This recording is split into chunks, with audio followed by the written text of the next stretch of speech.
Ciao a tutti, buonasera a tutti. In questo video voglio parlare di quella che è la mia filosofia per una vita felice. Ovviamente la felicità non è un qualcosa di statico, diciamo così, no? È sempre in dinamismo, quindi noi, come tutto nella vita, tutto è impermanente, tutto cambia, tutto si trasforma, quindi la cosa peggiore che possiamo fare è quella di credere che la felicità sia una cosa, sia un qualcosa di statico e che possa essere associato ad una persona, ad una situazione. Certo, può essere in un certo momento, ma essere felici vuol dire, diciamo, essere in dinamismo. Ecco, quindi il primo punto è quello di essere in dinamismo. Per essere felici non bisogna credere che diciamo, ci sia come dire, un evento magico che ti possa rendere felice, un evento magico esterno a te. Quindi il primo punto della mia filosofia per una vita felice è quello di credere che la felicità sia un qualcosa che noi possiamo conquistare diventando entronauti più che astronauti. In un'epoca di astronauti è importante diventare entronauti, quindi entrare in contatto con le proprie parti, perché la felicità di fatto è una sensazione. Quindi è una sensazione che noi proviamo. Se come dire, deleghiamo questa sensazione a delle aspettative verso l'esterno, è probabile che resteremo infelici, perché ogni volta che noi troviamo qualcosa, riusciamo a conquistare qualcosa, nel momento stesso in cui l'abbiamo conquistato, questa cosa qua perde valore, ci rende meno felici. Cioè, nel momento in cui lo conquistiamo ci rende felici, poi dopo un po' iniziamo ad abituarci e quindi non ci dà più la stessa soddisfazione. Pensate, desiderate tanto un'auto nuova, risparmiate i soldi per acquistarla, quando finalmente avete messo da parte i soldi la comprate e vivete la felicità di aver acquistato quest'auto nuova. Poi però un mese, 2 mesi, 3 mesi dopo, piano piano, come dire, l'auto nuova non vi sostiene più la felicità. Dovete andare a perseguire qualcos'altro. Quindi la felicità è un dinamismo, dobbiamo renderci conto di questo. Non dobbiamo focalizzarla su una situazione, è un dinamismo. Dal momento in cui nasciamo al momento in cui moriamo, diciamo così, dobbiamo muovere, dobbiamo perseguire degli obiettivi esterni e interni. Gli obiettivi interni quali sono? Sono quelli di capire quali sono i meccanismi della nostra mente che ci portano a una sensazione di felicità, cercare di eliminare quelli che sono le nostre paure, i nostri blocchi, le nostre ansie, le nostre preoccupazioni, perché è ovvio che paure, ansie, preoccupazioni, blocchi ci danno delle sensazioni negative.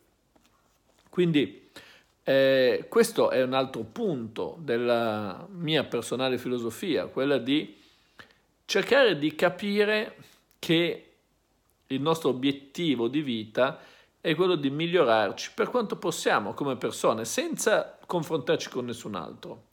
Perché nel momento in cui ti confronti con qualcun altro, intanto non sai chi è quella persona, nessuno sa il grado di spiritualità di un altro. Questo diceva il Buddha. Pensate allo stesso Buddha.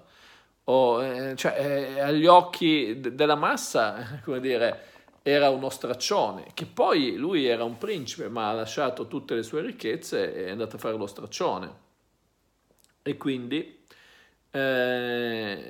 tu incontri un barbone per strada, pensi che sia uno sfortunato, sfigato, poi magari è un illuminato, non lo sai, quindi noi non possiamo confrontarci con qualcun altro. Poi magari incontri invece un multimiliardario, una star di Hollywood, pensi che sia uno felice, poi se andassi a casa sua e aprissi l'armadietto dell'armadio troveresti che è pieno di psicofarmaci. Quante star di Hollywood si rimpinzano di psicofarmaci? Per fare un esempio, ho detto star di Hollywood, ma potevo dire chiunque altro. Ho detto star di Hollywood perché danno l'immagine, danno l'icona di persone felici. Poi in realtà, se tu vai a vedere, si riempiono di psicofarmaci. Magari no, magari sì, però potrebbe essere, no? È ovvio che se uno che si riempie di psicofarmaci non può essere felice, può avere tutti i milioni, miliardi del mondo, ma sarà sempre un infelice perché quindi si anestetizza, non prova più sensazioni. E quindi la felicità non è legata a quello, la felicità è, ripeto, uno stato interiore, quindi devi cercarla dentro di te. Quindi dentro di te e non confrontarti con nessun altro. La partita è una partita che giochi con te stesso, non puoi andare a confrontarti con altri e sperare che, come dire, di fare un paragone, sono più felice, sono meno felice, non c'entra nulla, tu confrontati con te stesso, questa è l'unica cosa che conta, è l'unica cosa che veramente conta e secondo me la felicità la puoi provare se giorno dopo giorno fai un percorso di eliminazione di quelle che sono le paure, le ansie, le preoccupazioni, le invidie e tutte queste situazioni dalla tua vita. E quindi la filosofia è questa, vivere la vita come un'esperienza. La vera, come dire, il vero obiettivo della vita è la gioia di vivere e la gioia di vivere una vita in cui piano piano ci liberiamo da tutti i fardelli mentali, perché sono fardelli mentali, che ci portano ad essere infelici, cioè gli attaccamenti, le paure, la rabbia. E come si fa a eliminare? Beh, intanto facendo una meditazione analitica, cioè rendendoci conto che le cose stanno così, perché se uno non se ne rende neanche conto, non inizierà neanche a cercare di percorrere una strada. Nel momento in cui te ne rendi conto, devi cercare di goderti le cose che hai, goderti il momento presente. Goderti il momento presente non vuol dire non vivere i piaceri sensoriali, ma renditi conto che il piacere sensoriale lo vivi in quel momento, poi lo esaurisci e non, come dire, sostiene la felicità per un istante, però istante dopo istante noi possiamo sempre cercare in un equilibrio dinamico di stare sempre meglio. E se le cose vanno male, uno dice vanno male, vivi anche questo come un'esperienza di la vita ti dà degli strumenti per poter migliorarti ulteriormente. Quindi è questo passaggio così dal miglioramento personale alla crescita personale è ciò che dovrebbe dare una sensazione di felicità. Se riusciamo ad assaporarlo veramente, ci dà una sensazione di felicità. E dicevo, prima uno se ne rende conto a livello analitico, diciamo così, con quella che viene definita meditazione analitica, ci rifletto sopra, mi rendo conto che le cose stanno così.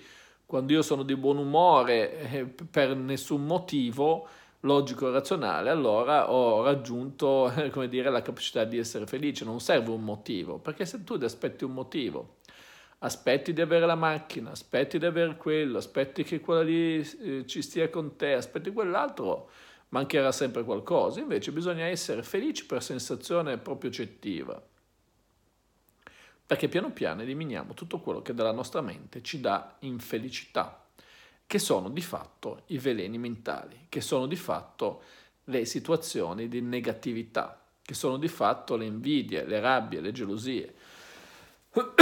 E una volta che si è fatto questa meditazione analitica, cioè io mi sono reso conto da un punto di vista logico che le cose stanno così, ci ho ragionato sopra, l'ho capito, devo far scendere queste cose in profondità. In profondità vuol dire che devo utilizzare del tempo a meditare. La meditazione è già uno stato molto piacevole. Meditare, rilassarsi, si può vivere uno stato molto piacevole. Stai con gli occhi chiusi, passi mezz'ora con delle sensazioni molto, molto piacevoli. È importante imparare a meditare, anche semplicemente portare l'attenzione sul respiro, rilassarsi, prendersi un momento per sé durante la giornata. Questo dà una sensazione molto bella, dà una sensazione di felicità. Dobbiamo imparare a goderci questa sensazione di felicità senza aspettative particolari, proprio per assaporare il momento presente. Ecco, la capacità di assaporare il momento presente e di creare un momento presente piacevole, rendendosi conto che quello che abbiamo è molto. Non dobbiamo essere, come dire, preoccupati per il futuro incerto. perché non sappiamo come sarà, non sappiamo se ci saremo o se saremo in un altro corpo, chissà, può succedere tutto. Però viviamoci il piacere del momento presente. Questo io credo che messe assieme tutte queste cose, la felicità non diventa più una chimera, ma diventa una possibile realtà.